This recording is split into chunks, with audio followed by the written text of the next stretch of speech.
Bonsoir à toutes et à tous. Merci d'être là aujourd'hui. Avant de commencer, on a un camarade qui parle uniquement anglais. Donc pour ceux qui ne comprendraient pas, il y a toujours les QR codes à scanner pour la traduction de l'anglais vers le français. Là, c'est la dernière discussion de la semaine et du festival Organize Fight Win. C'est une discussion qui va s'arquer autour du continuum colonial français en Afrique, Caraïbes et en Kanaki. On est dans un contexte où on a une réaffirmation violente des logiques impérialistes à travers le monde, et la France, elle continue d'exercer son pouvoir colonial sous des formes qui sont renouvelées mais qui restent très persistantes, que ce soit donc en Kanaki, en Afrique et dans les Caraïbes. La discussion qu'on va avoir ce soir, elle rassemble des actrices et des acteurs qui sont engagés dans ces luttes de terrain, qui depuis la République démocratique du Congo, le Burkina Faso, la Kanaki ou encore la Guinée-Bissau, ils œuvrent à démasquer et à combattre les structures coloniales qui sont dites contemporaines.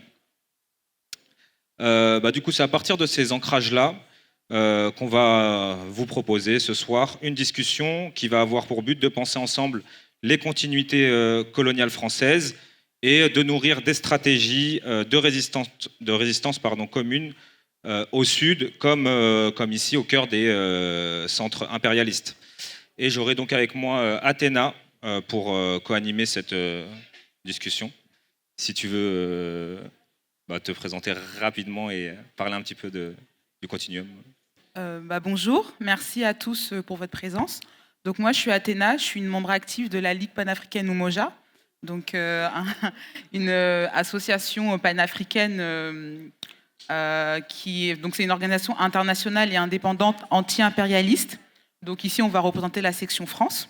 Nous sommes engagés politiquement pour la libération et l'unité africaine, la défense et des intérêts communs des peuples et des diasporas africaines, et la réalisation donc pour un but final d'atteindre les États-Unis d'Afrique conformément aux idéaux du panafricanisme. Nous combattons la France-Afrique qui désigne le système néocolonial français et que nous pouvons résumer en 10 points, donc 10 points que je vais vous citer. Donc tout d'abord la question monétaire, le franc CFA qui est une monnaie datante de l'époque coloniale. Ensuite, Bolloré et les multinationales françaises qui participent à la prédation des économies africaines. Les services de la coopération de l'Agence française de développement qui entretiennent l'idée que la France vient en aide généreusement aux pays africains alors qu'elle en tire des ressources. Est-ce que tu peux juste ralentir un petit peu pour la traduction, je pense. Je vais aller plus doucement. L'armée française qui dispose encore de bases et d'accords de défense avec plusieurs pays, en particulier dans l'ancienne colonie française d'Djibouti. Des présidents africains qui sont installés et qui maintiennent des accords avec la France, souvent contre la volonté des populations, ou qui sont renversés quand ils arrêtent de servir les intérêts français. Ensuite, les médias gouvernementaux et privés qui participent à la guerre de propagande, notamment les médias contrôlés par Bolloré, qui diffusent une idéologie raciste, sans compter l'indifférence, voire la complicité d'une très grande partie de la population française, qui refuse d'entendre ce que fait la France en Afrique. Les interventions menées par les réseaux, les services et les groupes de mercenaires qui datent de l'époque de Jacques Foccart. Les politiques de guerre aux migrants qui font écho aux politiques de répression visant les populations des quartiers populaires qui sont idéologiquement assimilés à des colonisés ou à des menaces internes. En 9e point, une partie des élites et des diasporas africaines de France qui collaborent avec la nouvelle politique France-Afrique de Macron lancée en 2021 au sommet de Montpellier, politique marquée pour des enjeux mémoriels. Et pour terminer, le 10e point, la francophonie est toute une diplomatie française d'influence qui a des relais dans les institutions africaines comme la CEDEAO ou l'Union africaine. Donc là, ça va être comme avec ces points-là c'est dans ces points-là que la LPU s'installe dans une vision panafricaine et totalement dans le sujet de cette conversation. Donc la France-Afrique inclut aussi l'actualité et le colonialisme français à Mayotte, une île qui appartient à l'archipel des Comores, à la Réunion et aux îles éparses, qui entourent Madagascar et contrôle le canal du Mozambique en Martinique, en Guadeloupe, en Guyane, et bien entendu la Kanaki. Et là, je vais faire un petit focus rapidement sur la Kanaki pour expliquer que c'est aussi un territoire qui est devenu progressivement une lutte panafricaine. Et là, je vais reprendre un peu une lutte que Sankara a tenu à porter pendant qu'il était au pouvoir. Donc en décembre 1984, Thomas Sankara refuse de participer au sommet France-Africain à Bujumbura pour afficher son soutien au peuple kanak en lutte pour l'indépendance de la Nouvelle-Calédonie. Il dénonce la politique coloniale française et affirme que là où la France a refusé l'indépendance, les armes l'ont arrachée. 2 ans plus tard, en 1986, le Burkina Faso soutient activement la résolution 41, je ne sais pas si c'est comme ça qu'on le dit, de l'ONU, qui reconnaît le droit à l'autodétermination de la Nouvelle-Calédonie. Sankara mène alors une campagne pour son adoption, bien que les pays africains proches de la France, donc on va appeler le pré carré, refusent de suivre. Ce soutien courageux du Burkina Faso, considéré comme un acte de défi envers la France, entraîne des représailles économiques. Pourtant, pour Sankara et son gouvernement, c'était un acte de solidarité envers les Kanaks. Donc, le leader kanak Jean-Marie Djibaou a d'ailleurs été profondément touché par cette position. Et on peut faire un lien avec l'actualité, récemment avec la justice qui a ordonné la libération de Christian Tin et ses camarades, donc figure de la contestation indépendantiste kanak. Donc voilà un peu dans quelle mouvance la LPU va s'installer et comment on peut faire le lien entre les différents territoires panafricains, de la diaspora, de tous nos territoires afrodescendants. Et c'est aussi le lien que vont faire nos invités pour cette discussion. Je te relance la parole, Amine. Merci déjà. Et puis on va pouvoir lancer la discussion. Mais donc avant de la lancer, on va vous présenter les invités et les camarades donc, qui sont déplacés pour y participer. Je vais commencer par Ada, donc, de la cellule de mobilisation parisienne pour la Kanaki, donc la CMPK. Elle s'est constituée donc, au lendemain du soulèvement populaire du 13 mai 2024 en Kanaki. Ton collectif, il s'est donné comme mission de porter la voix de la lutte du peuple kanak sur les territoires franciliens, donc en Île-de-France, de déconstruire les idéologies qui seraient fausses, erronées sur le mouvement kanak, défendre les revendications indépendantistes et sensibiliser la société française sur les déportations illégales de prisonniers politiques. On aura aussi Ketikila Kani Matondo Merveille, donc on t'appelle Kani. Tu es membre cofondateur du collectif Écolo, Mémoire et Héritage. Donc c'est un mouvement citoyen, décolonial, panafricaniste, qui est basé en République démocratique du Congo depuis 2020. Et donc tu assures aujourd'hui, actuellement, la coordination, et tu es juriste fiscaliste, c'est ça ? Ouais, de formation et de profession. On va avoir Inem Richardson. Tu es militante au sein du Parti révolutionnaire de tous les peuples africains, originaire de la baie de San Francisco. Tu partages ton temps entre Ouagadougou et Niamey. C'est là où tu as fondé le centre Thomas Sankara. Donc c'est le centre Thomas Sankara pour la libération et l'unité africaine. C'est une bibliothèque panafricaniste et un centre d'éducation politique présent dans les 2 villes, mais je crois bientôt à Niamey plutôt. Dans les 2 villes, donc à Ouagadougou et à Niamey. Et enfin, on va avoir Imani Na Umoja. Donc, il est éducateur, leader politique, membre du comité central du Parti africain de l'indépendance de la Guinée et du Cap-Vert, membre du secrétariat national du PAIGC, du bureau politique du comité central du PAIGC, directeur de l'école de formation politico-idéologique Amilcar Cabral du PAIGC, membre du conseil de coordination de l'Organisation des peuples de l'Afrique de l'Ouest, donc le WAPO, et il est membre du comité de pilotage du BAP-USOAN, donc c'est US Out of Africa Network. Maintenant que je vous les ai présentés, on va pouvoir commencer par un premier temps où chacun de nos invités aura une dizaine de minutes pour présenter votre situation locale, les luttes que vous menez en cours et les axes de résistance que vous portez. Alors, je ne sais pas qui veut commencer, qui veut introduire cette discussion.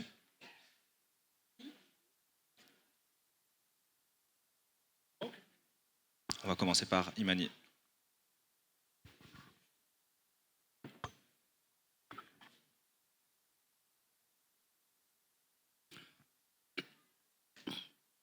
Good afternoon.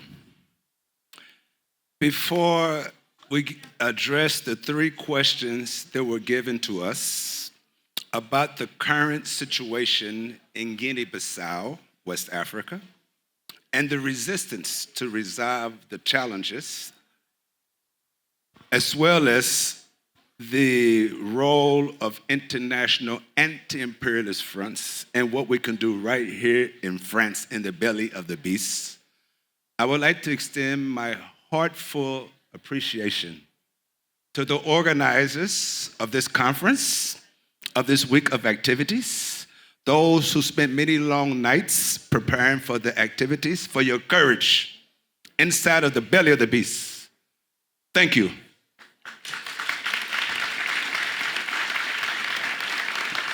As we salute the workers, we cannot forget these comrade workers, interpreters who are translating. Thank you. Merci.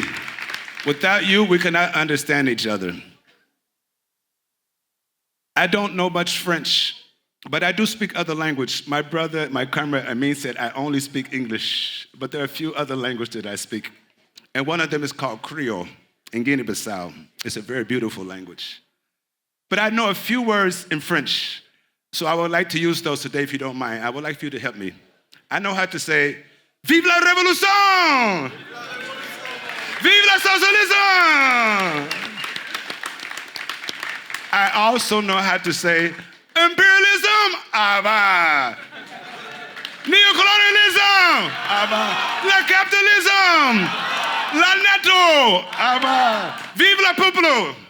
Peuple, vive le peuple! Un roi, le peuple! Gloire!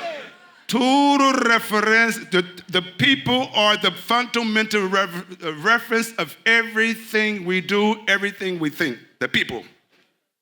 So as we talk about the people, and I talk about the current situation in Guinea-Bissau, I must put it in context.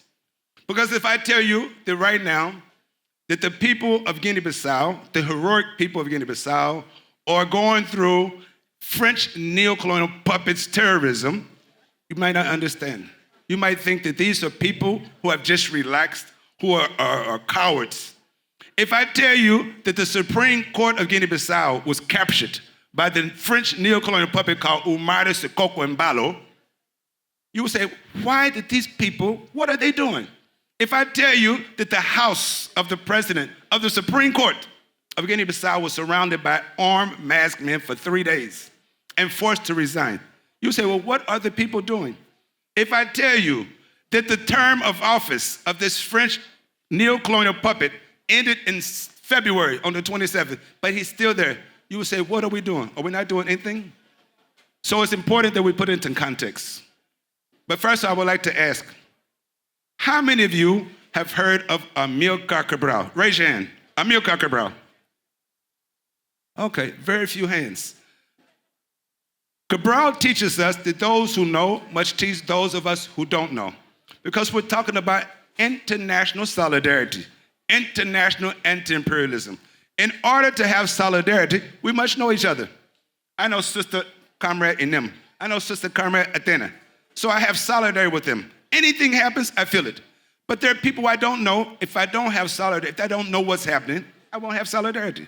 It's as simple as that. Amilcar Cabral, how many have heard of Fidel Castro? Raise your hand.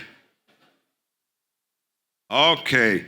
Fidel Castro, comandante en chef, he says that o más brillante y claro de África y compañero Amilcar Cabral. Fidel Castro, at a meeting of the First Tricontinental Conference in 1966, which brought together the best revolutionaries throughout Asia, the best revolutionaries throughout Africa, the best revolutionaries throughout Latin America, said before all of them that the most clear and brilliant revolution in Africa is Camarade Amilcar Cabral. Why? Because Amilcar Cabral remained faithful to the people. He interpreted the reality that our people were living in. He used the culture of our people to organize not just a front, not just a movement, but a party, a mass revolutionary socialist Pan-Africanist party. When others were only organizing or mobilizing in the cities, in the workplaces, with just the workers, Cabral said, let's go to the villages. Let's go to the people where the people are and organize the people around their culture. Many people said, you're crazy. Guinea-Bissau at that time, after 500 years of contact of Portuguese colonialism, supported by French colonialism, had 99% illiteracy, 99. And that less than 1% illiterate were those who went to the Catholic missions and know how to say, Nome de Pai, Filho, Espírito Santo, Amen. That's all. So people say, you must be crazy. You want to go to the villages to organize these illiterate people? They don't have culture. Cabral said, you don't understand. He had the opportunity to go from village to village as an agronomist engineer, and he studied the reality. He saw that these people have a higher level of culture. And it's because of that, organized with the mass of people, with the culture of the people, that the PIDC is still alive and is vibrant. But every single day, imperialism fights against it. And right now, the leader of the collective imperialism fighting against the people of Guinea-Bissau is French imperialism. Abala imperialism français. Abala imperialism français. If you're looking for the biggest puppet of neocolonialism in West Africa, his name is Umaro Sissoko Embalo. Abaku Sissoko. Abaku Sissoko. But fortunately, after all the maneuvers of all the persecution, you have a march, you either get beat, you get tortured, they spray you with tear gas. They come to your house, they capture you, they take you, they torture you.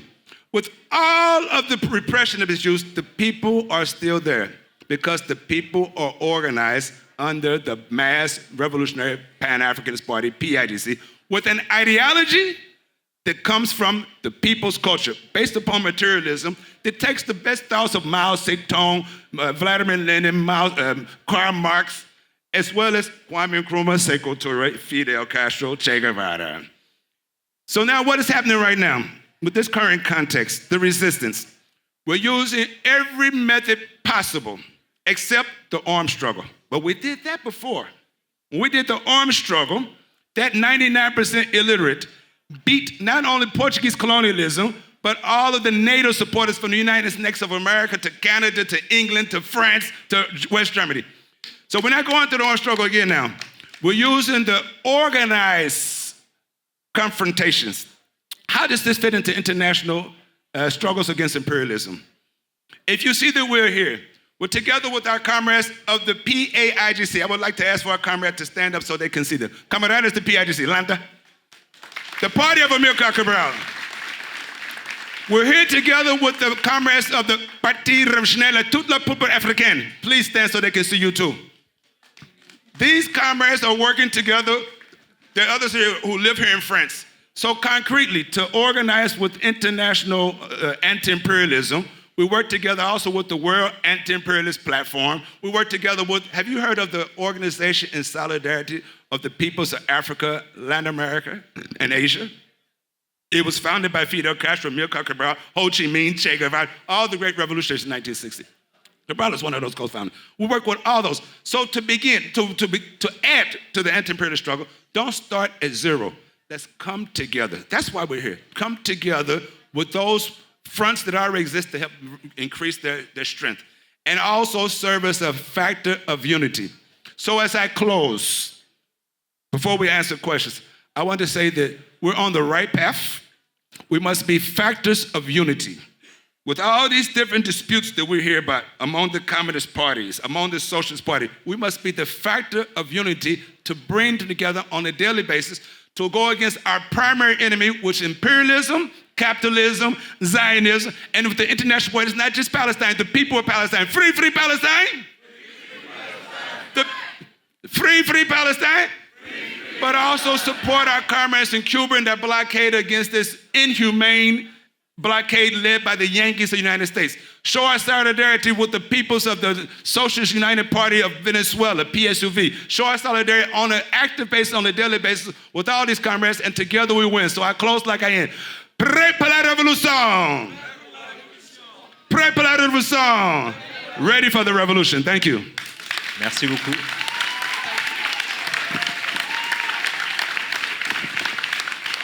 Sans chronomètre. Pile poil, 10 minutes. Je peux? Est-ce que ça va? OK, merci beaucoup. Merci, bonsoir à vous tous. Merci beaucoup à la Ligue panafricaine Umoja qui m'a invité ici ce soir.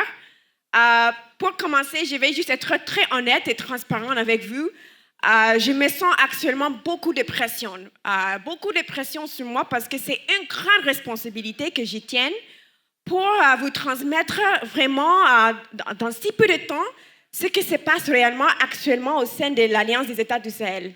Alors, c'est un honneur, mais aussi une grande responsabilité pour moi de représenter ça face à vous.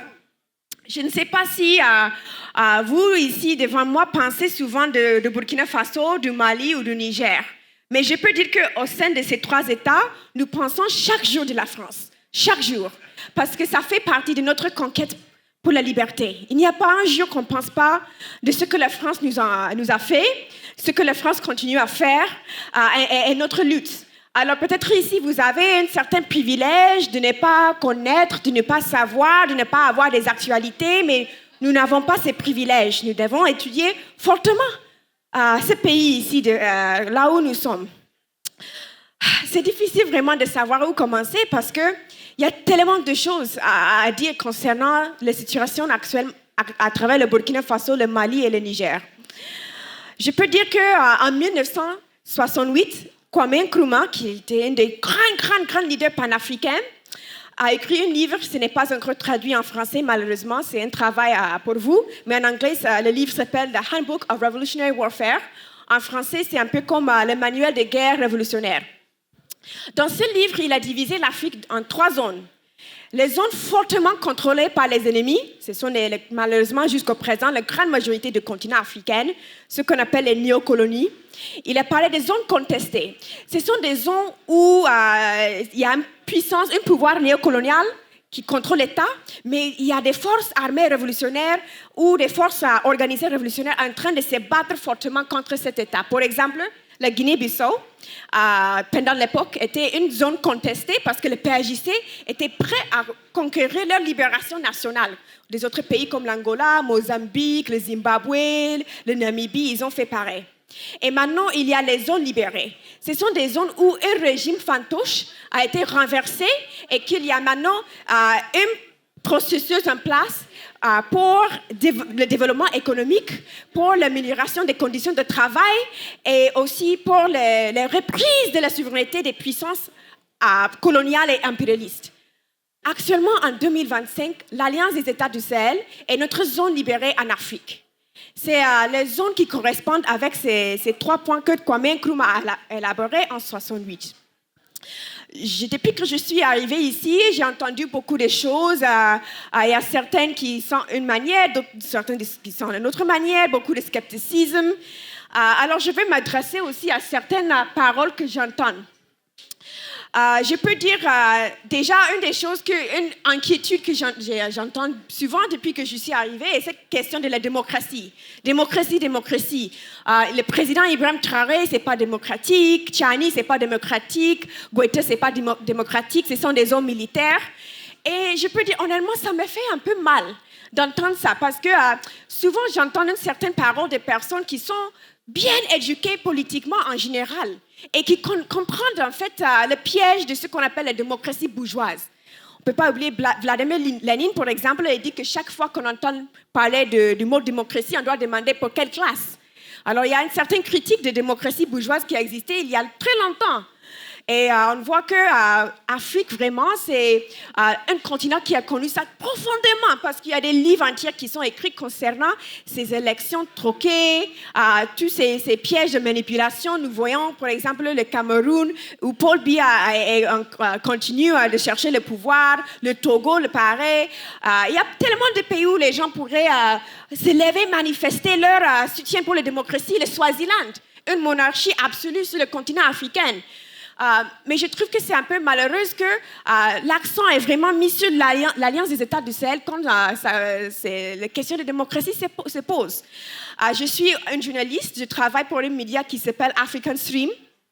Nous avons été censurés par le département d'État des États-Unis parce que, en même temps que les gens veulent critiquer l'AS, on comprend que vraiment il y a certains États comme les États-Unis qui ne permettent pas la liberté d'expression de tout. Mais on était censurés. Mais bref, avant ça, j'ai fait la tournée de tous les 3 États et j'ai fait des interviews avec les citoyens de la société civile, des personnes que j'ai croisées et j'ai posé les questions de c'est quoi la démocratie. Ils ont expliqué que la démocratie, c'est quand le peuple a le pouvoir et s'exprime et leur volonté est prise maintenant par l'État et implémentée dans la forme d'une politique. Et c'est juste fait ce qui se passe à travers ces 3 États, l'Alliance des États de Sahel. Au Burkina Faso, nous avons ce que nous appelons les WAIA ou les veilles citoyennes. Ce sont des cellules, je peux dire, qui font les veilles dans chaque rond-point à Ouagadougou, la capitale, chaque rond-point à Bobo-Dioulasso, la deuxième grande ville, et 2000 villes et villages à travers le pays, chaque nuit, 21h jusqu'à 4h, 5h du matin. En tant que quelqu'un qui a personnellement grandi aux États-Unis, c'est absolument incroyable. Ça dépasse mes rêves imaginables d'être dans un pays où les personnes aiment tant leur leader, jusqu'au point où, par leur volonté, ils sont dans les rues chaque nuit. Ils ne dorment pas parce qu'ils veulent protéger ces leaders. C'est vraiment quelque chose qu'on ne peut pas comprendre si on ne voit pas avec nos propres yeux. Il y a beaucoup de paroles que certains disent que le Burkina, c'est populiste, ils sont confus, ils ne comprennent pas. Mais je ne sais pas, parce que c'est un pays qui a connu combien de coups d'État, s'il y avait plusieurs.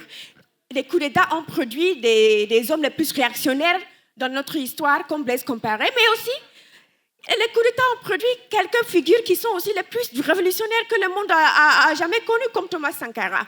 Alors je juge que les personnes là-bas sont tellement aptes à comprendre leur situation politique et de faire une analyse profonde face à ces coups d'État. Et ils ont déterminé qu'ils sont avec le président Ibrahim Traoré, ils sont avec le président Abdourahmane Chani, ils sont avec le président Assimi Goïta. On a vu le 30 avril, c'était une journée internationale en solidarité avec le Burkina Faso et le président Ibrahim Traoré. Je ne sais pas si vous avez vu, il y avait des mobilisations à Londres, à New York, ici à Paris, mais aussi au Burkina Faso, nous avons vu comment les masses sont sorties. Ils étaient dans les milliers à Ouagadougou, mais pas juste à Ouagadougou. Ils étaient à Fadangourma, ils étaient à Boromo, ils étaient à Kaya, ils étaient à Bobo, ils étaient à travers des villes et villages partout dans le pays. Alors, c'est vraiment quelque chose d'incroyable parce que la plupart de nous qui ont grandi dans au sein des belly of the beast, ces pays, des métropoles impérialistes, on ne peut pas imaginer d'avoir vraiment un leader qu'on veut protéger. Je suis souvent avec des adolescents qui ont 15, 16, 17, 18, 19, 20, quelqu'un, et qui disent qu'ils sont prêts à mourir pour la patrie. J'ai parlé avec quelqu'un concernant ça et cette parole, et oui, elle a dit, oh, bon, effectivement, on dit ça, mais on ne peut pas jamais savoir. Mais non, au Burkina Faso, c'est réel, parce que nous avons aussi ce qu'on appelle les volontaires pour la défense de la patrie. C'est une force des civils qui sont devenus des combattants, qui partent au front pour défendre la patrie. Et je sais que la parole souvent dans les médias, c'est confuse. Depuis 2001, l'Occident ne cesse pas de parler de la guerre contre le terrorisme. C'est tellement vague, on ne comprend pas qui sont ces terroristes, on ne comprend pas c'est quoi le combat au juste. Mais au Burkina Faso, au Mali, au Niger, nous sommes clairs. C'est une lutte, c'est une guerre contre l'impérialisme. Souvent, en tant que journaliste, je suis aussi, en tant que quelqu'un qui a grandi aux États-Unis, je suis souvent face aux personnes qui viennent des États-Unis, Canada, Royaume-Uni. Ils me demandent comment ils pourraient comprendre mieux l'Alliance des États du Sahel. Et je dis que malheureusement, il y a très peu de ressources en anglais, alors c'est difficile. Mais vous avez le privilège aussi énorme de pouvoir comprendre directement, sans les IA, les traductions, de comprendre directement les paroles, les discours, ce qui se passe, parce que vous avez accès. Alors, je veux fortement vous encourager d'écouter la dernière interview que le président du Niger, Abdourahmane Chani, a fait le samedi passé, le 31, tout récemment sur la radio-télévision Niger. J'aimerais vraiment vous encourager à la fin de cette intervention ou à toute la conférence de taper ça sur YouTube et de suivre. C'était long, mais c'est important. Il faut comprendre ce qu'il avait à dire concernant ce pays ici et le rôle de ce pays dans ce qui se passe dans le Sahel. Ce qui se passe concernant ces escadrons de la mort qui sont en train de terroriser la population, parce que ça n'a pas tombé de nulle part. Alors, je veux vraiment que vous écoutez, prenez pas mon mot, prenez les mots de lui d'abord, et maintenant prenez l'analyse des personnes qui sont là-bas sur Terre. Je pourrais vous donner des ressources concernant ça. Mais il faut vraiment comprendre et vous éduquer concernant ce qui se passe, comment les personnes sont en train de résister. La France-Afrique, pas juste la France-Afrique, je veux vous rappeler que le Niger est le premier pays en Afrique d'avoir mis fin à leur accord avec US Africa Command, AFRICOM. L'Érythrée est un pays qui n'a jamais accepté de collaborer avec AFRICOM. Depuis 1977, l'Érythrée n'accepte pas des accords militaires avec les États-Unis. Le Niger est le premier pays d'avoir signé un accord avec AFRICOM, et c'est tous les autres pays sauf pour l'Érythrée qui ont signé, le premier pays de signer et de rompre avec. Alors, ils ne sont plus là-bas. Le plus grand projet dans l'histoire de l'armée aérienne des États-Unis était au Niger, la base aérienne 201. Ils ont détruit ça, et ils ont fermé la base CIA qui était dans le village de Dirkou, vers la frontière avec la Libye. Ils ont mis un fin à la deuxième plus grande occupation militaire américaine sur le continent après le Djibouti. Ce sont des changements réels. Et je sais que je parle beaucoup, mais je sais qu'il y a aussi une certaine parole. Attendre voir, on doit attendre voir. OK, pas de souci, parce que c'est toujours un processus. Je comprends, il y a des scepticismes, il y a des choses à faire, les choses ne sont pas parfaites, ce n'est pas encore 100%. Mes camarades, on ne peut pas attendre voir les choses si on laisse ce pays ici où les États-Unis renversent le progrès qui a été commencé. Alors, pendant lequel nous sommes en train d'anticiper des changements et se porter et encourager encore, de révolutionner encore le projet de l'AES, il faut qu'on défende ce qui est déjà en place. Je veux savoir, est-ce que vous pouvez lever les mains si vous êtes au courant du fait que actuellement l'Union européenne est en train de sanctionner le Niger, qu'il y a des sanctions EU contre le Niger, UE, je peux dire. Je ne pense pas que les grandes parties sont au courant de ça, mais oui, le Niger est actuellement sanctionné par l'Union européenne. Le Mali est sanctionné par les États-Unis, mais les gens ne savent pas. Alors, il faut qu'on défende ce qui est en place, parce que j'ai dit, et je vais m'arrêter là-bas, parce que sinon je vais parler 2 heures, mais j'ai dit, c'est notre zone libérée en Afrique. L'Afrique est totalement actuellement, sauf pour vraiment l'AES et maintenant l'Érythrée à l'autre côté, sous vraiment la mainmise de ces impérialistes. Si on perd ces projets révolutionnaires, l'Afrique, on perd tout. Et on recommence depuis combien des siècles, et on est rentré en arrière, combien de générations. Alors il faut qu'on garde ces projets. Que les 3 leaders, ce n'est pas juste le président Ibrahim Traoré, on entend parler souvent de lui, mais les 3, Assimi Goïta, Abdourahmane Chani et Ibrahim Traoré, sont en train de faire avec le peuple. Parce qu'on parle de leadership, c'est avec le peuple, c'est avec la veille citoyenne, c'est avec le WAIA, c'est avec les volontaires pour la défense de la patrie. C'est eux qui prennent des décisions à travers cette alliance. Je ne sais pas, je m'arrête ici, c'est difficile aussi parce que je ne sais pas ce que vous entendez parler, si vous-même avez entendu parler de l'alliance des États du Sahel ou pas. Alors, je me parle juste librement, je ne sais pas, mais j'espère que vous avez appris quelque chose quand même et je suis contente de répondre aux questions. Merci.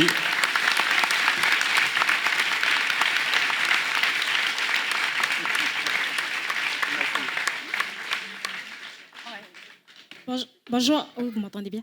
Moi, je suis Brenda du CMPK. En premier lieu, je voudrais remercier l'organisation pour permettre aujourd'hui de pouvoir exprimer la parole kanak. Donc, on est toutes et tous contraints par le temps. Donc, je vais aussi essayer d'être concise. La Kanaki Nouvelle-Calédonie, ça fait 172 ans aujourd'hui de colonisation. Donc, c'est 172 ans où on a été spoliés, on a connu les déplacements de population, on a été marginalisés, on a été déshumanisés et pour lesquels, en fait, on connaît encore les conséquences aujourd'hui qui sont désastreuses et qui ont provoqué les événements récents que l'on connaît. Donc, face à toutes ces violences coloniales, le peuple kanak, il a toujours résisté. Il a toujours résisté à plusieurs reprises dans l'histoire. Donc, je me permets juste de pouvoir citer quelques grandes révoltes résistantes à l'origine de certains grands bouleversements dans l'histoire du peuple kanak. Donc, il y a les révoltes des grands chefs Ataï de 1878. Ensuite, la révolution du grand chef Noël en 1917. On a aussi connu plusieurs résistances pendant le statut de l'indigénat qui, je vous rappelle, a duré 160 ans en Kanaki, donc de 1887 à 1946. Donc c'est pour aussi vous rappeler un peu comment on a continué pendant l'histoire à subir la marginalisation, la déshumanisation. Ensuite, on a connu la guerre civile dans les années 80, donc entre 84 et 88. Qui se sont soldés par la prise de la grotte d'Ouvéa pour ceux qui connaissent un peu l'histoire. Je me permets aussi de faire un petit rappel parce que c'est toujours important de faire de la pédagogie. C'est pour ça qu'on est tous là aussi ce soir. C'est qu'il y a aussi un film qui a été fait sur la grotte d'Ouvéa, donc qui s'appelle L'ordre et la morale. Ensuite, on a continué. Donc, c'est cette guerre civile qu'on appelle, nous, familièrement en Kanaki, les événements, mais en fait, ça s'apparente à une vraie guerre civile avec l'armée française qui était contre les Kanaks et qui a fait feu contre nous, peuple autochtone, et contre toutes les populations kanak et océaniennes qui étaient mobilisées dans la lutte. À la suite de cela, on a pu poursuivre sur des accords de paix parce qu'il fallait qu'on mette un terme à tout ça. Donc, on a créé les accords de paix de 1988, les accords de Matignon-Oudinot puis de Nouméa en 98. Donc, ces accords de paix, ils ont permis aussi pendant cette phase-là de pouvoir geler le corps électoral. Donc le corps électoral en 2007 qui permet en fait de pouvoir circonscrire la possibilité pour les Calédoniens et les Kanaks de pouvoir voter au scrutin territorial, donc scrutin provincial chez nous, et qui permet de pouvoir garder la main sur les politiques publiques, puisque sont issus de ces scrutins les élus qui sont élus aux assemblées territoriales et qui permettent de décider des politiques publiques en Kanaki Nouvelle-Calédonie. Donc, face à la volonté des représentants de la... Ralentir un tout petit peu pour la traduction. Oui, ok.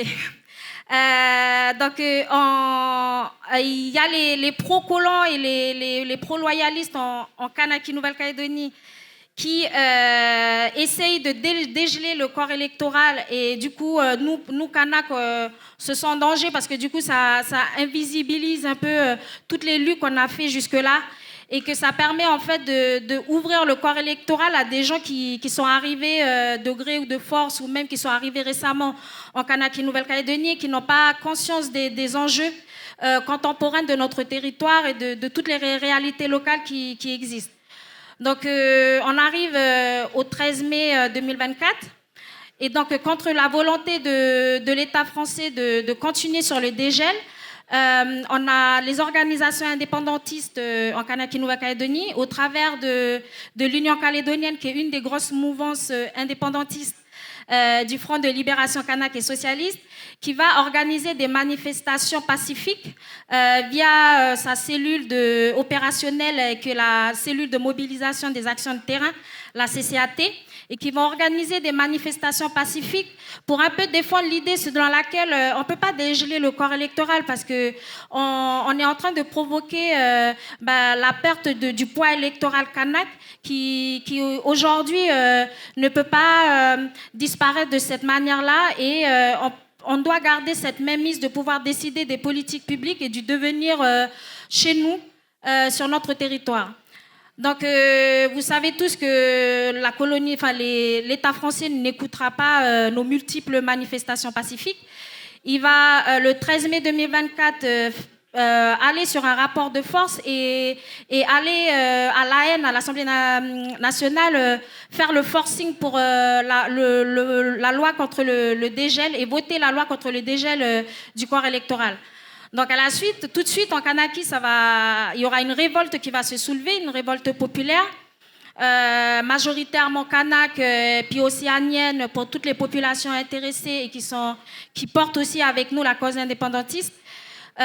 Donc ils vont se soulever, ils vont bloquer, ils vont édifier des barrages partout sur le territoire et ils vont bloquer tous les carrefours économiques stratégiques pour pouvoir faire plier l'État français. Donc évidemment, vous savez tous que l'État colonial français ne va pas en rester là.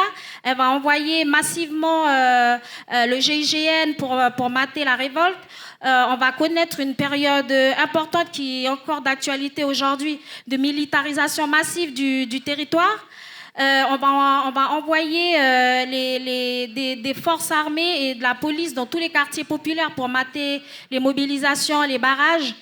On va aussi s'attaquer à la prison, la prison qui est une prison coloniale en Nouvelle-Calédonie aujourd'hui, qui a été érigée sur un ancien bagne. Parce que la Calédonie, pour la Kanaki, pour ceux qui ne savent pas, a été un ancien bagne. Et donc, les détenus dans cette prison-là, le camp Est, qui s'appelle le camp Est, il va aussi manifester leur soutien à ce qui se passe à l'extérieur. Donc, il y aura aussi des agitations violentes de la part de la police et du GIGN et de toutes les forces policières dans la prison. Ce qui va provoquer ensuite la déportation de nombreux, d'une 70 prisonniers de droit commun qui vont être envoyés, déportés illégalement en France métropolitaine, hexagonale, qui vont être répartis dans plusieurs prisons en France et qu'aujourd'hui on suit et pour lesquels on apporte des actions de soutien et pour lesquels on se bat pour pouvoir les rapatrier. À côté de ça, il y a aussi la déportation, pour ceux qui suivent un peu l'actualité, de nos déportés prisonniers politiques responsables de la CCAT. On a fini la semaine dernière, les 2 semaines où il y a eu les jugements pour les 7 prisonniers qui ont été déportés.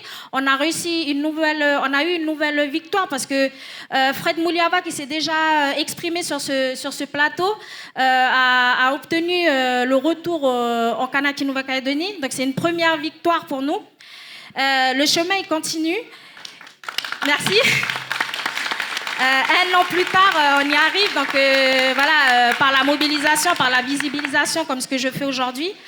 Aujourd'hui aussi, ce que je voudrais dire, c'est que en Kanaki Nouvelle-Calédonie, la résistance, elle continue, la résilience, elle continue, les résistances, elles continuent, elles se manifestent notamment dans les réseaux de solidarité qu'on peut observer dans les quartiers pour se soigner, pour s'alimenter, pour se déplacer. Parce qu'aujourd'hui, l'économie est à terre, la situation sociale, elle est désastreuse et qu'aujourd'hui, parce que l'action publique, elle est défaillante, donc on essaie de se débrouiller comme on peut et on essaie de s'organiser, de faire de la résilience avec nos propres moyens.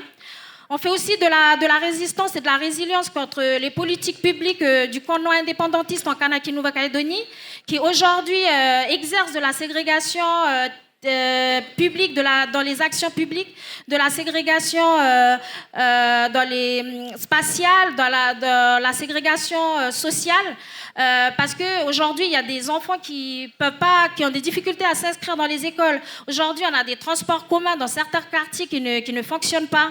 Aujourd'hui, on a des difficultés à se soigner. Aujourd'hui, on a des difficultés. Les parents sont obligés de pouvoir s'organiser autrement pour pouvoir garantir la cantine pour les enfants. Et donc, en fait, c'est aussi pour vous alerter un peu sur cette situation qui se passe à 22 000 km, qui est du sort de la colonisation et de l'impérialisme français, et que nous, peuple kanak, on n'abandonne pas. On continue à résister, on n'abandonne pas la lutte, la mobilisation, parce qu'on n'est pas dupe. On connaît aussi toutes les idéologies et toutes les manigances et tout ce qui se fait au-dessus de nous dans l'axe Indo-Pacifique, qui a une conséquence directe sur notre sort à nous. Et nous, on veut s'opposer à ça parce qu'on veut continuer à garder la main sur ce qui fait ce que nous sommes, sur ce qu'on veut décider pour ce qu'il y a de bien pour nous. Si l'État français va continuer à rester en Calédonie, c'est on aura décidé d'accepter un partenariat avec l'État colonial français et pas dans un rapport de domination. S'ils veulent garder leur base militaire en Kanaki Nouvelle-Calédonie parce que leurs axes elles sont importantes, elles considèrent qu'ils ont des axes à pouvoir développer dans le Pacifique, c'est parce que nous, peuple kanak, on aura décidé qu'ils restent chez nous. Et donc pour toutes ces raisons, on ne lâche pas la mobilisation, on ne lâche pas la lutte, et surtout parce qu'on sait que rien n'est plus précieux que la liberté. Merci. Merci beaucoup.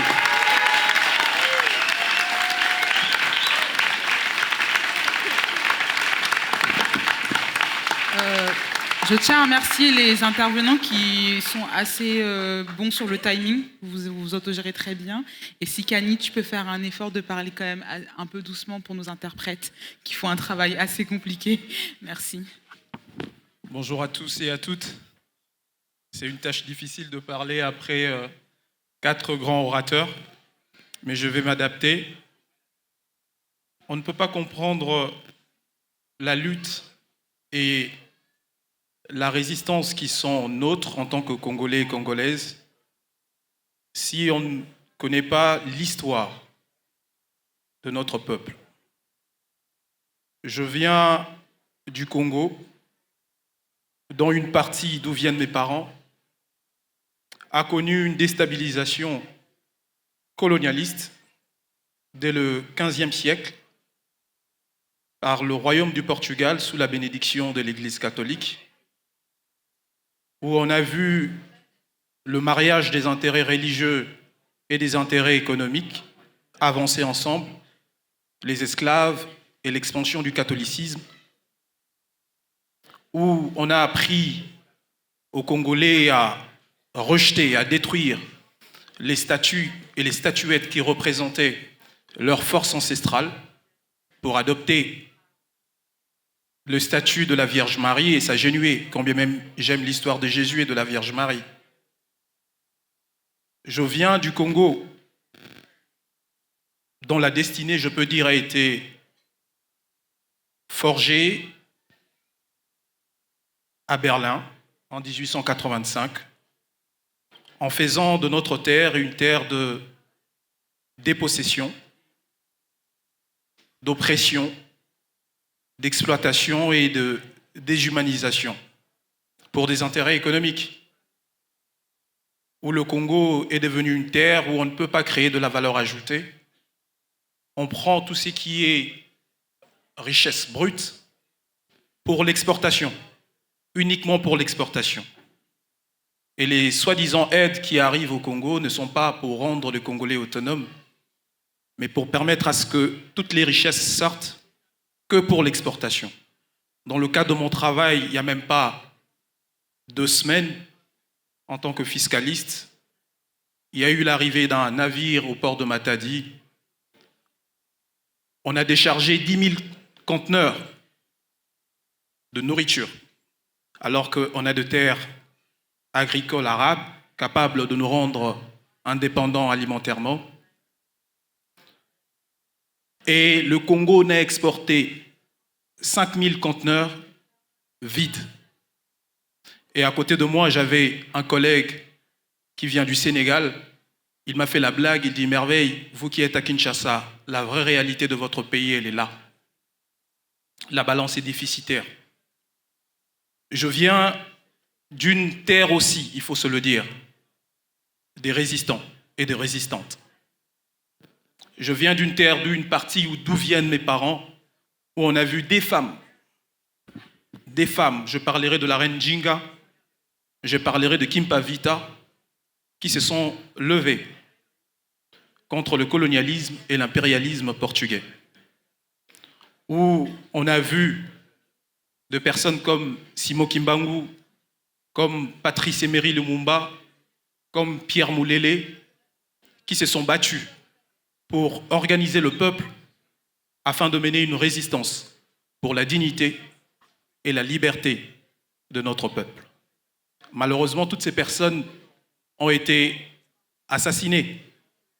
Et le Congo est entré dans ce cycle infernal de déstabilisation où, pour mieux nous déstabiliser, on crée de sous-traitants internes, c'est-à-dire on remplace malheureusement, excusez-moi le terme, je ne suis pas dans tout ce qui est racial, on remplace le blanc par le noir et on crie à l'indépendance.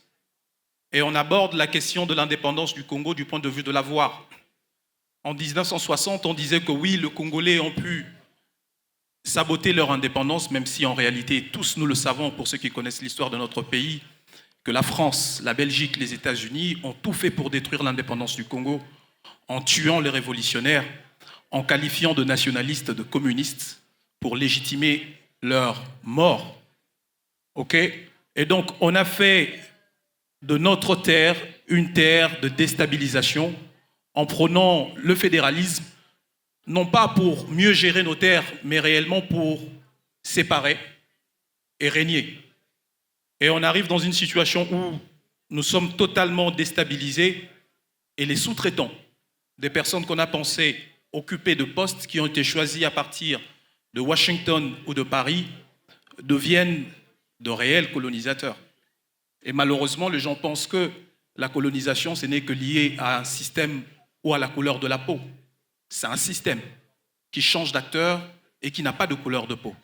Et aujourd'hui, nous sommes au Congo, hormis l'impérialisme et le colonialisme que nous dénonçons, nous avons de sous-traitants du colonialisme et de l'impérialisme dans nos terres et qui nous dirigent. Et je viens et je porte le message de tout ce peuple. Je ne suis pas venu vous déclamer un poème, mais si vous regardez l'histoire du Congo, c'est un poème de damnés de la terre et de résistants. Et pour comprendre la lutte de notre collectif, qui est le collectif Écolo, Mémoire et Héritage, il faut maîtriser cette histoire du Congo. Aujourd'hui, vous ne comprendrez pas ce qui se passe à l'est de la République démocratique du Congo. Vous n'avez pas une trajectoire historique de notre peuple. Donc aujourd'hui, ce qui se passe à l'est de la RDC n'est qu'une manifestation de ce dont je viens vous parler. Et si demain, ne soyez pas surpris, si demain, une fois de plus, on trouve de minerais capables de répondre aux besoins du monde, de l'Occident ou de l'Asie, je suis sûr et certain que la guerre qui se passe à l'est de la RDC va se déplacer pour être dans un autre territoire. Et donc, je vais parler aussi de formes de résistance. Si vous regardez bien l'histoire de notre peuple, par la religion, l'impérialisme et le colonialisme sont arrivés. Par aussi la religion, les résistants se sont levés. Si vous regardez, que ce soit Kimpavita ou que ce soit Simon Kimbangu, ils ont utilisé simplement la religion chrétienne pour que le peuple redevienne propriétaire de ces terres. Je vais prendre un seul exemple. Toutes ces personnes, à travers le kimbanguisme ou les Kintwadi, pouvaient dire qu'ils sont de religion ancestrale, qui pouvaient dire, vous nous apprenez la religion chrétienne, et dans la religion chrétienne, vous faites la prière de notre Père. Vous dites quoi? Notre Père qui es aux cieux, que ton nom soit sanctifié, que ton règne vienne, que ta volonté soit faite. Comment? Sur la terre et comme au ciel. Le ciel, c'est quoi? Vous nous prêchez le paradis, où tous les êtres humains sont égaux, où il y a la joie. C'est-à-dire, nous, notre mission aussi, c'est de transformer notre terre en paradis. Et donc, nous avons le devoir et la légitimité de nous battre pour nous approprier notre terre, pour que nous soyons réellement de propriétaires. C'est ce qui a poussé Simon Kimbangu à faire cette prophétie en disant, au sujet du Congo, le noir deviendront blanc et le blanc deviendront noir. En fait, il ne parlait pas de la couleur de la peau, il parlait de la disposition et de la responsabilité. Et donc aujourd'hui, notre lutte à travers notre collectif, c'est aussi d'aller dans les églises qui endormissent le peuple. Hier, c'était l'église catholique, aujourd'hui, nous avons des églises dites pentecôtistes, des églises dites de réveil, où c'est qu'on prêche à la population, à de milliers de fidèles, c'est que l'ultime but d'un peuple, c'est le paradis. Où vous voyez des gens prier dans de grandes églises à la recherche du paradis. Alors qu'ils doivent se battre pour transformer leur pays en réel paradis et devenir de réels propriétaires de leurs terres. Et donc nous allons dans les églises, c'est une mission assez difficile, mais nous menons cette lutte, nous menons cette résistance pour apporter ce message. Mais aussi, pour finir, une autre situation, c'est l'école. et ma sœur parlait de la bourgeoisie, c'est qu'au Congo, jusqu'à présent, l'éducation, il faut se le dire, est encore, je dirais, colonialiste et impérialiste. Au Congo, pour prendre un petit exemple, nous avons des arbres fruitiers, il n'y a pas de raisin peut-être, pas dans tout le Congo. Il y a de bananes, il y a des oranges, mais quand les enfants sont à l'école maternelle et qu'ils apprennent, c'est qu'on montre comme image illustrative, ce sont des fruits de l'Occident. Et dans l'histoire, les héros, ce sont de Charlemagne. À certains niveaux, ce sont de Léopold II. Ce sont des personnes occidentales. On ne parle pas de l'histoire de notre peuple, on ne parle pas de résistance. Donc on crée de personnes qui sont formées au Congo, mais dont la mentalité, dont l'esprit sont en dehors du Congo. Et toutes ces personnes travaillent pour quitter le Congo et aller palper la réalité qu'ils apprenaient à travers le livre en venant en Occident. Et toutes ces personnes, ils viennent en Occident, et s'ils n'ont pas la chance de rencontrer de mouvements comme la Ligue panafricaine ou Moja, ils grandissent dans un environnement purement occidental, qui est leur métropole, et quand ils reviennent au Congo, ils ne reviennent pas en tant que citoyens, en tant que bâtisseurs. Ils reviennent comme de réels colonisateurs.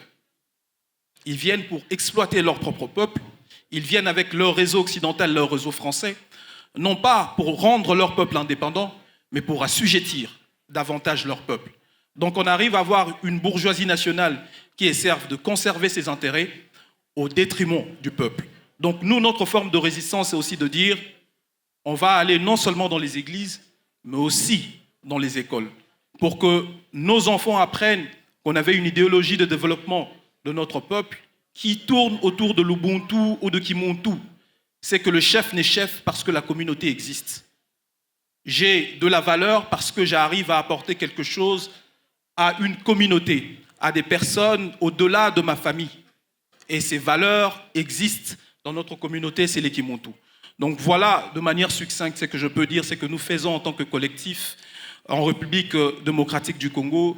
Et je veux finir, et c'est un appel à toutes les personnes qui nous suivent, c'est de connaître l'histoire du Congo.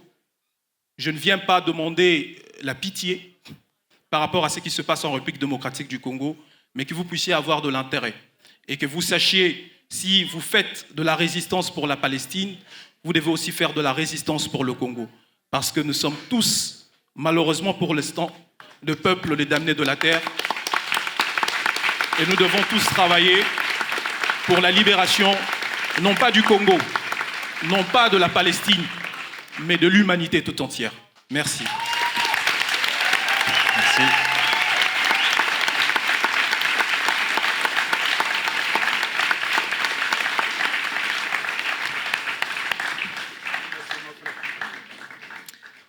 Donc après cette première partie, donc on a pu avoir une présentation par donc ce que j'avais dit, les actrices et les acteurs des luttes impérialistes des régions qu'ils ont présentées, de là où ils luttent.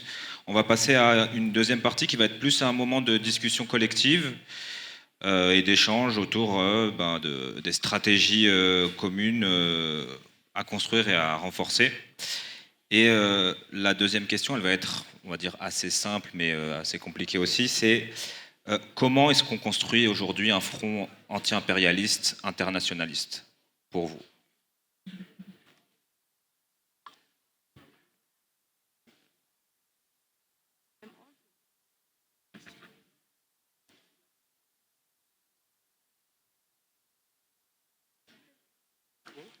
Après, c'est un échange. The question I will respond to is the question that my general gave to me to respond to, which is how can we build an anti-imperialist front? I would like to emphasize that it's not abstract. I'd also like to emphasize that others have been doing this for years. So the first step is for us to find out what have others done before us and to see how do we fit in. We have no time for emotionalism or for egos. So that some will want to take the terminology and you take a few words out of context and you act like you know it all and you confuse people.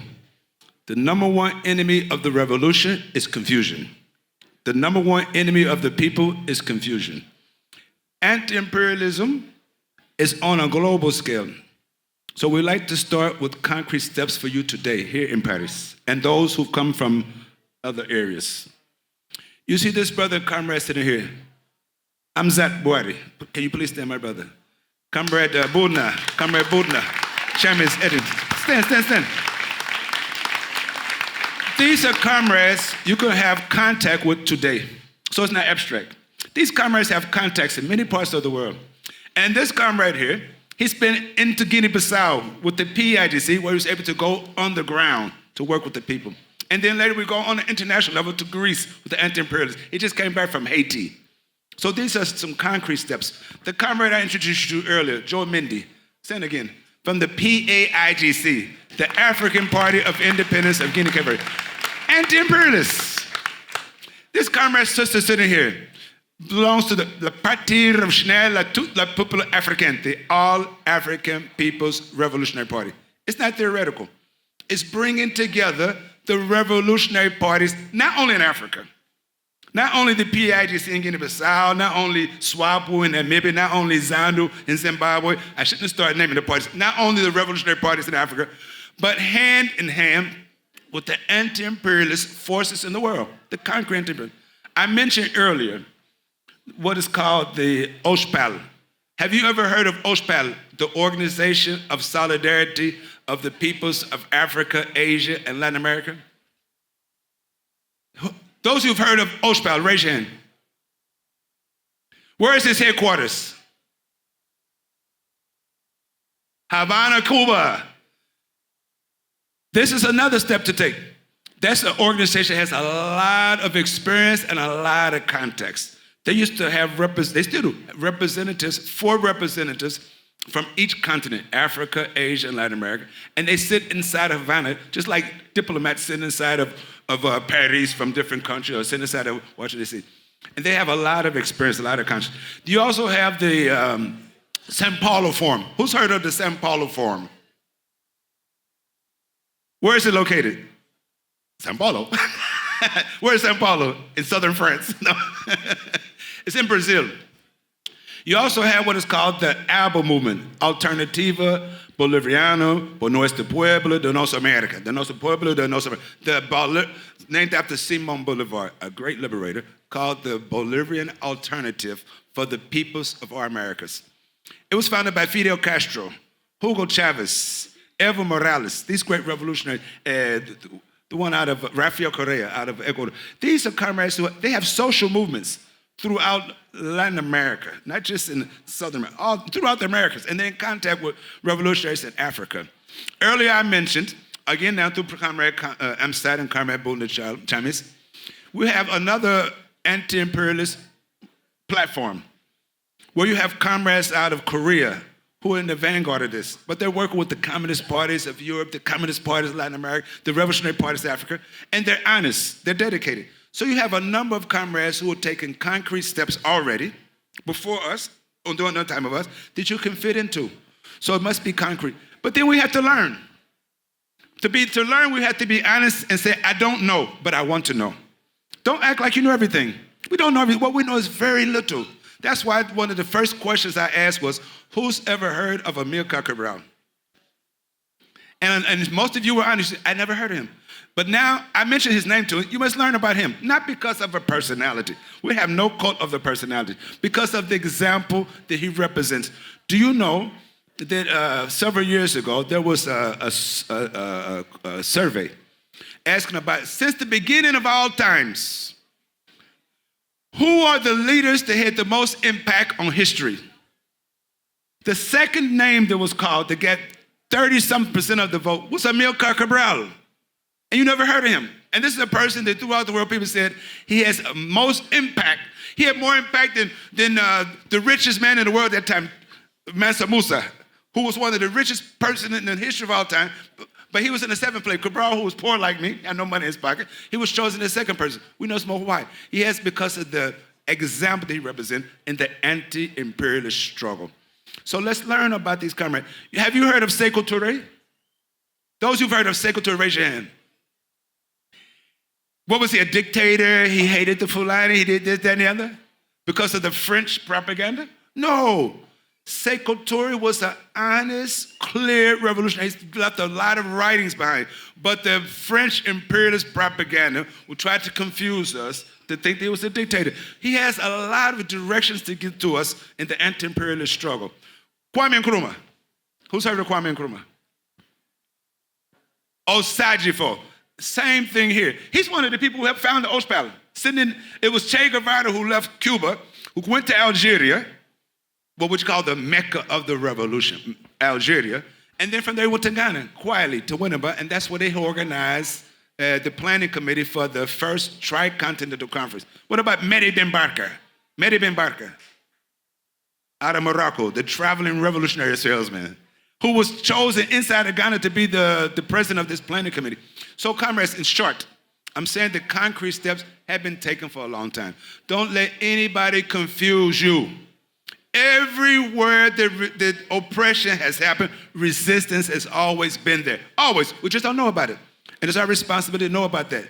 So we won't be those confused people that Frederick Engels talked about.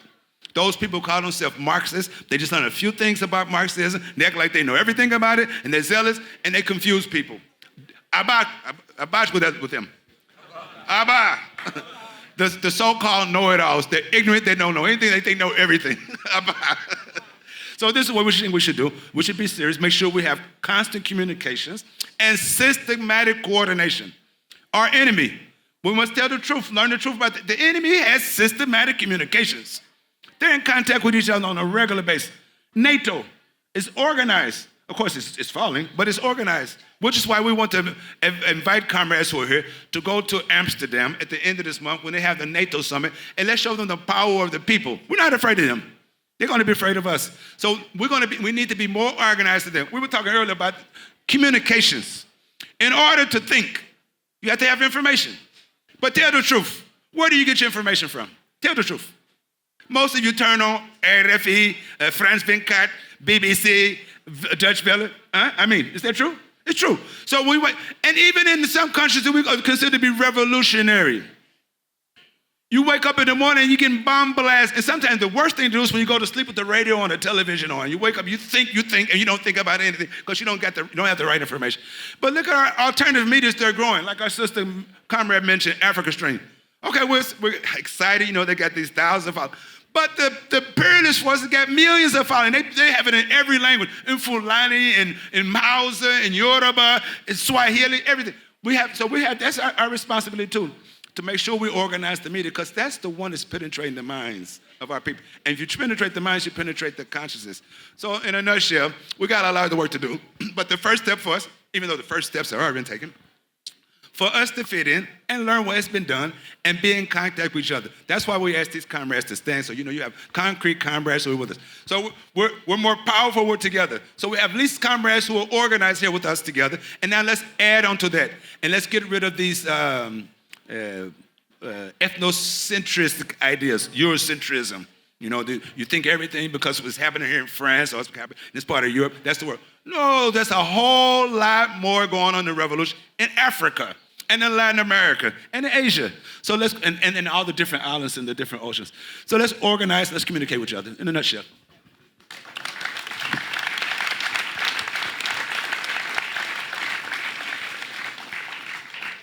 OK. Vous m'entendez? OK, je vais essayer de parler doucement. J'ai l'habitude de parler rapidement, mais je vais faire mon effort. Vraiment, merci beaucoup pour les questions. Je vais diviser ma réponse en 3 parties. Premièrement, j'aimerais parler de notre structure au Burkina Faso et au Niger. Alors, je représente le Centre Thomas Sankara pour la libération et l'unité africaine. Nous sommes un centre de formation politique et idéologique et une bibliothèque panafricaine et révolutionnaire.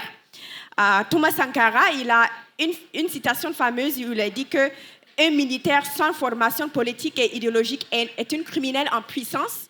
Alors, c'est une de nos citations préférées, mais on comprend que quand il a dit ça, c'était juste un exemple Ce n'est pas juste les militaires, mais c'est toute la société qui a besoin d'une formation politique et idéologique.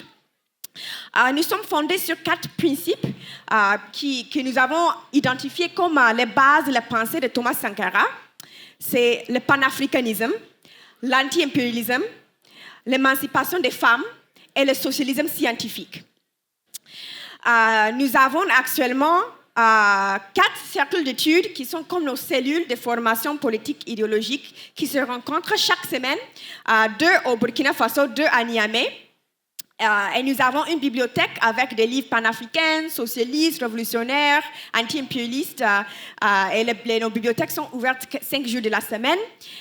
Nous avons aussi un programme de jeunes pionniers pour des enfants de quartier qui viennent. Ils ont entre 8 à 14 ans. Ils étudient avec nous le panafricanisme. On parle de tous les pays d'Afrique, d'où venaient les ressources en Afrique et qu'est-ce qui se passe réellement avec ces ressources. On a parlé beaucoup du Congo, par exemple, avec les enfants. Ils apprennent l'histoire de Sankara, Lumumba, Cabral. On a vu, vous connaissez quelques-unes de ces figures, mais en tout cas, ce sont nos grandes figures panafricaines. Alors ça, c'est un peu notre travail. Et je veux dire que souvent, on reçoit des questions de comment est-ce qu'on peut vous aider, qu'est-ce qu'on peut faire pour vous supporter, est-ce qu'on peut vous envoyer des livres. Et souvent, ce sont des personnes aux États-Unis ou au Canada, au Royaume-Uni qui demandent est-ce qu'on peut faire des collectes de livres, est-ce qu'on peut faire des collectes de livres. Mais malheureusement, comme nous sommes dans un espace francophone, la réponse est normalement non, parce qu'on ne peut pas recevoir des livres en anglais. Mais vous êtes vraiment uniquement positionné de jouer un rôle très, très, très important dans la transmission de certaines ressources. Alors, pour un très longtemps, on a cherché un partenaire ici en France qui était apte à assumer ce rôle. Et pour le moment, on n'a pas vu. Et maintenant, je peux dire définitivement qu'on a rentré dans un très bon partenariat avec une structure panafricaine ici. Effectivement, c'est la Ligue panafricaine Umoja qui nous ont aidés beaucoup dans notre collecte de livres. Et grâce à eux, en grande partie, nous avons pu ouvrir notre deuxième Centre Thomas Sankara cette année à Niamey, Niger. Alors, est-ce qu'on peut applaudir pour la Ligue panafricaine Umoja?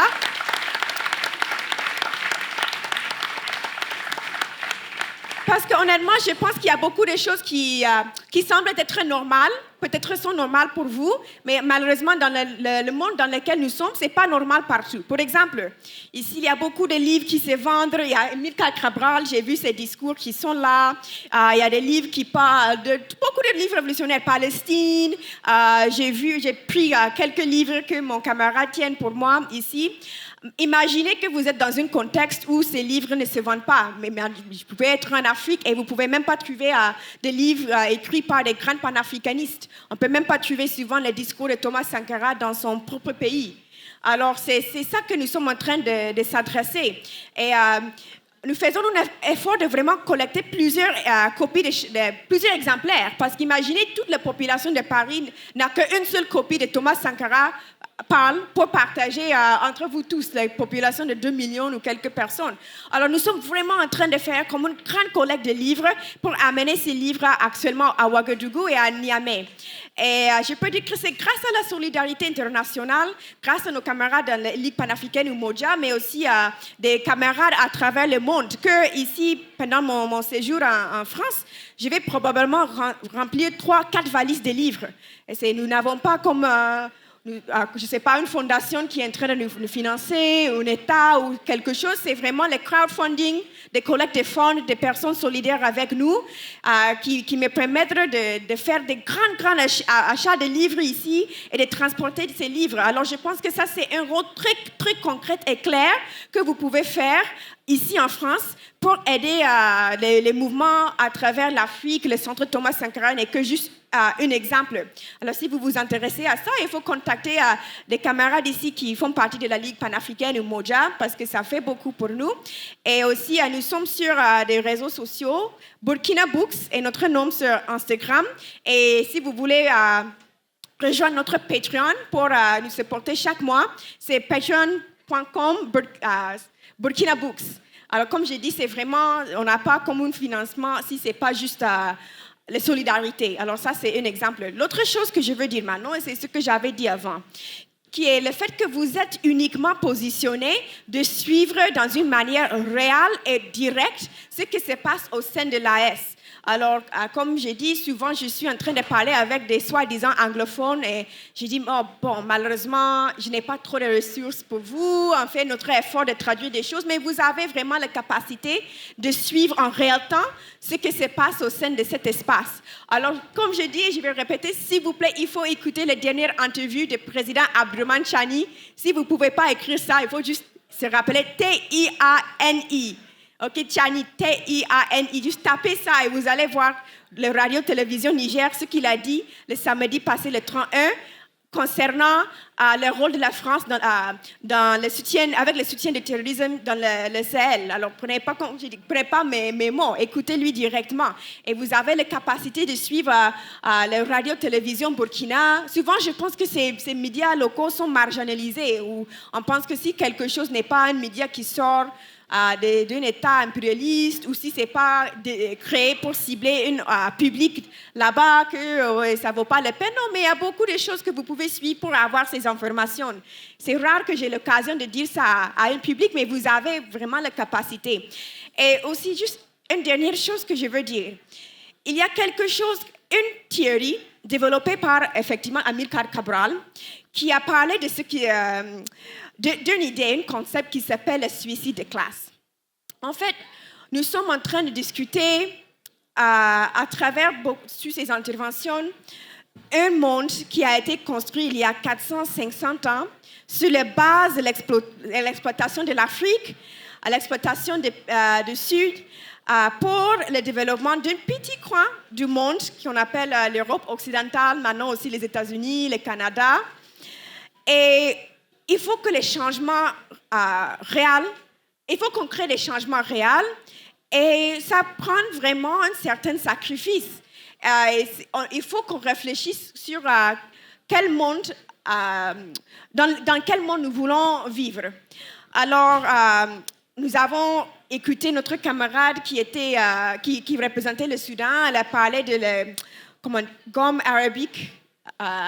L'exploitation de ces ressources, combien de fois par jour on réfléchit vraiment concernant le gomme arabique. Personnellement, je peux dire que c'est presque jamais, mais il y a tellement de choses qu'on prend pour normales qui sont vraiment développées à travers cette exploitation, à travers ce système impérialiste international. Et si nous allons vraiment construire réellement un monde différent, il faut un certain niveau de sacrifice révolutionnaire. Et c'est ça que Amilcar Cabral voulait dire quand il a parlé de la suicide de la classe. Il a fait un appel à ceux qui ont un certain niveau de privilège, de se mettre avec le peuple, de faire tout avec le peuple, de comprendre que c'est l'émancipation de l'humanité. Ce n'est pas une question des individus, c'est une question de la collectivité.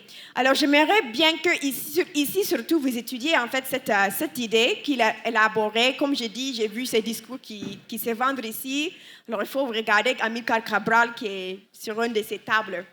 Alors, je vais m'arrêter là-bas, mais bon, comme j'ai dit, je vous encourage. Oh, une autre chose, pardon. C'est vrai, une dernière phrase. J'ai parlé du Centre Thomas Sankara. Il y a aussi une manière directe de supporter l'Alliance des États du Sahel comme un projet global à travers les fonds de solidarité. Surtout le Niger, ils ont une manière où les personnes pourraient donner au projet révolutionnaire au niveau de l'État en ligne. Alors, c'est le fssp.ne. Si vous voulez contribuer directement en donnant quelque chose à ces projets révolutionnaires dans le Sahel. Je m'arrête là-bas. Merci, Inem. Alors, je suis désolée pour nos deux derniers intervenants. Il va nous rester peu de temps. Si vous pouvez essayer d'aller rapidement. Mais non, vous pouvez, hein, vous pouvez parler, mais un peu moins malheureusement.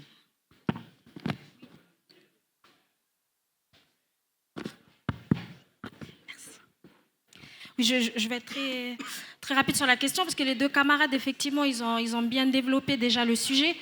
Moi qui suis issue de peuples autochtones, vous savez, les luttes de libération nationale comme les luttes paysannes, les luttes autochtones, c'est des luttes qui sont, moi j'ai tendance à dire qu'ils sont des marathons.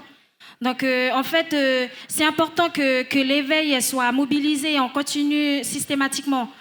En Kanak-Nouvelle-Calédonie, on dit on lutte de l'intérieur avec le soutien massif de l'extérieur. On dit qu'en fait, une lutte de libération nationale comme la préservation des droits autochtones ne se fait pas que sur de l'entre-soi.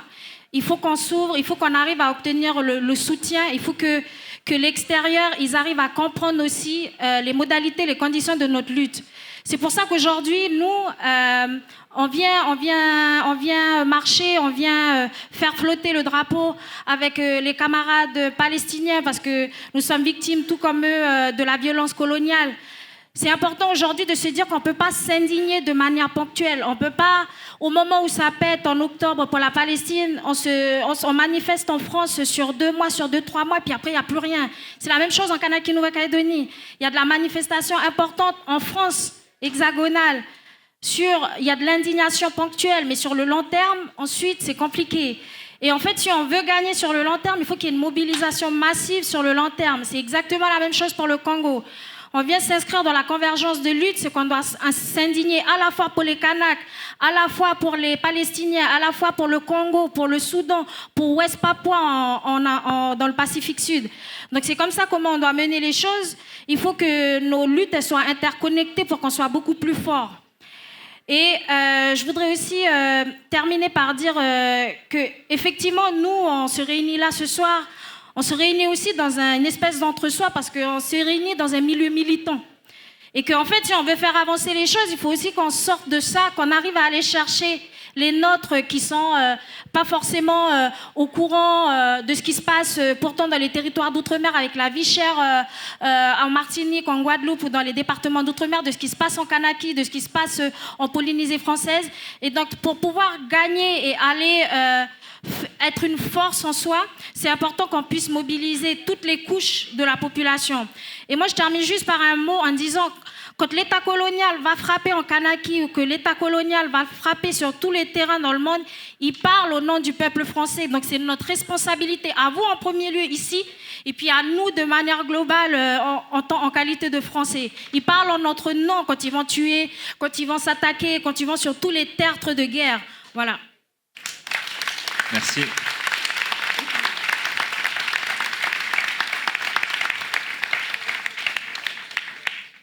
Oui, merci beaucoup. Je dirais simplement qu'on se bat contre un système.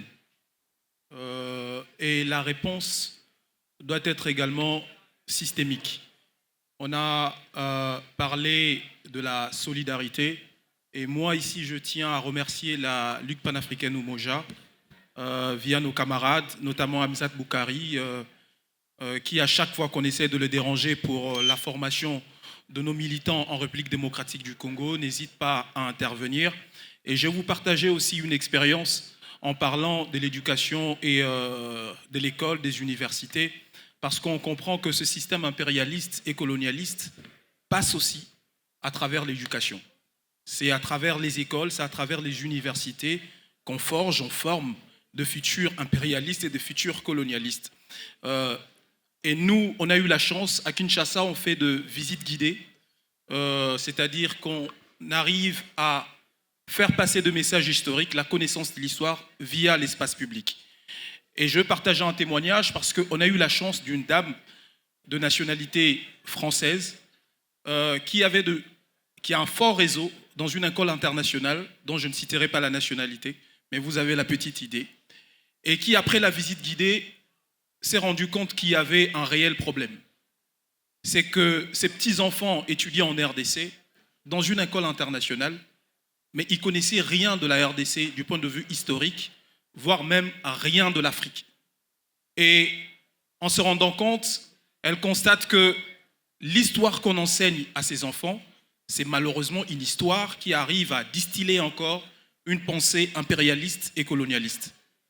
2 ans après, cette dame nous contacte via notre adresse mail pour nous dire qu'elle va nous ouvrir des portes.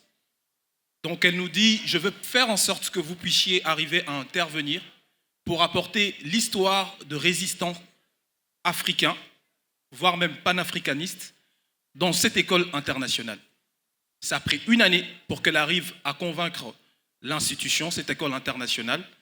Et c'est en 2024 que notre collectif va arriver dans cette école pour intervenir via de séminaires, pour apporter la pensée décoloniale. Et des témoignages que nous avons reçus par après des parents, c'est que vous avez créé du débat dans nos familles pour qu'on puisse réellement comprendre c'est quoi le système impérialiste, c'est quoi le système colonialiste. Et on se rend compte que la bataille doit commencer dans nos maisons, dans nos écoles, avant d'arriver dans les instances de pouvoir. Donc moi, ce que je vous demande en termes de solidarité, ouvrez-nous les portes. Merci.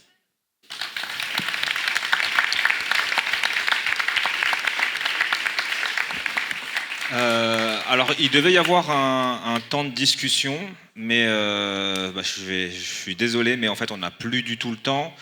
On va devoir laisser la place en fait rapidement aux techniciens qui vont préparer les concerts qui vont arriver juste après.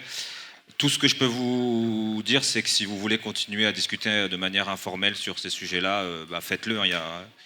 Il n'y a aucun souci. Je vais terminer en remerciant déjà nos invités, qu'on peut, je pense, vraiment applaudir, qui se sont déplacés vraiment, pour certains, vraiment de très loin jusqu'à nous, à la Ligue panafricaine Umoja, aux techniciens et aux techniciennes, aux radios qui diffusent en direct, au collectif Le Crotal, aux interprètes qui ont traduit pendant toute cette semaine et sans qui cet événement n'aurait pas été possible, à tous les bénévoles qui ont travaillé sur ces événements et à la Parole Errante qui nous accueille et puis à vous de vous être déplacés aussi nombreuses et nombreux. On va donc continuer aux alentours de 20h pour les concerts. Oubliez pas, il y a des tables que vous pouvez aller voir, ça permet de financer des collectifs qui ont besoin un petit peu de visibilité et de moyens. Il y a de quoi se restaurer à l'extérieur. Donc on se donne rendez-vous à 20h pour les concerts et demain midi, place de la République pour la manifestation antifasciste en hommage à Clément Méric, qui est un de nos camarades décédé il y a maintenant 12 ans suite c'est un meurtre fasciste, quoi. Voilà, merci beaucoup à toutes et à tous et à bientôt. Merci. Et je rajoute aussi, pour une question d'actualité aussi, actuellement au Togo, je ne sais pas si vous suivez l'actualité, mais il y a un mouvement de lutte et de révolution de la part des jeunes Togolais qui se battent contre un gouvernement répressif.